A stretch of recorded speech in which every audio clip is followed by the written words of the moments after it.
There was a day that I became wealthy. I'll tell you the day, I know that day I was rich. I was broke, I was pissed, I was angry at everybody else but who? Myself. I had a friend that I loaned money to when I had barely enough and I knew he needed it, and I gave him $1,200, and I'm here not able to eat. I'm down to like $25, $26, and I'm saying to him, calling him, and he's not returning my call, and I just need some money, and he's ignoring me. I didn't ignore him then, so I'm pissed, I'm frustrated. In the midst of all this, I'm also pragmatic.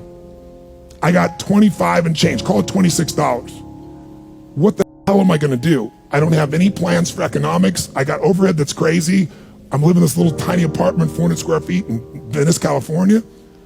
So I thought, okay, when I was totally broke early on, when I was 17, I used to save my money up and go to the smorgasbord and load up for Christmas, load up for the week. So I didn't drive there because I wasn't gonna spend the gas to get there, plus I needed to walk, so I walked there. And I go in, I'm not dressed really great, but it's Marina Del Rey, it's okay. And I got a place right by the window and I can see these yachts going by, and I'm dreaming of what life could be like. And I'm starting to let go of my anger, and I'm starting to focus on what I want instead of what I don't want. And that shifted me just a bit. And now I'm eating, which shifted me a lot. And I got this giant plate stacked up, and I don't know what the amount was. It was like, whatever it was, $6.95, $7.95, right? So I'm gonna do this, I could probably do this 3 or 4 times, right? Somewhere in that range. As I'm finishing my meal, this little boy comes in, dressed in a little suit. And I honestly don't know how old he'd be, probably in the 3rd grade, so maybe 8 years old, 9 years old, something like that. And he opened the door for his mother, and he came over and he pulled out the seat for her, and she sat down. And she was a pretty lady, but as pretty as she was, I was totally obsessed by this boy. He had presence at 7 or 8 years old. And it moved me. I don't know why, it moved me. And I thought, this kid is like pure. I want him to always be this way. He's such a good kid, he's a giver. So I got up and I paid for the meal, and whatever it was, $6, $7. So now I've got whatever left, $17, $18, $19. And I walk up to this little boy, and I said, excuse me. And I said, I just want to acknowledge you for being such an extraordinary gentleman. I said, I saw the way you treated your lady, how you opened the door, how you pulled the chair out. I said, that's class.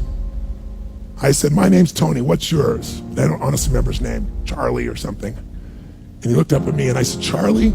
I said, that's amazing, taking your date out for a lunch like this. He goes, well, actually, she's my mom.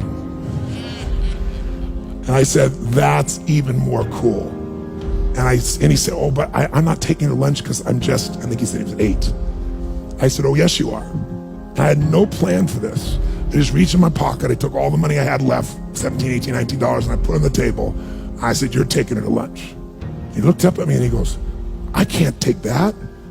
I said, sure you can. He said, why? Because I'm bigger than you are. And he smiled real big, and I didn't even look at his mom. I just turned and walked away. And I didn't walk out of that door. I flew home. I should have been freaking out.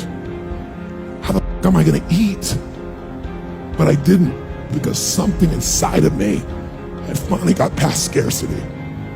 I finally realized there's something inside of us more than our limits, especially around this thing called money that I had let terrorize me. And I got home, and the mailman came that day, and I had no idea I was gonna have my next meal. And a letter comes, and it's from the guy I loaned the money to. A handwritten note saying, I've been avoiding you, it's wrong, I'm so sorry, you were there when I needed you.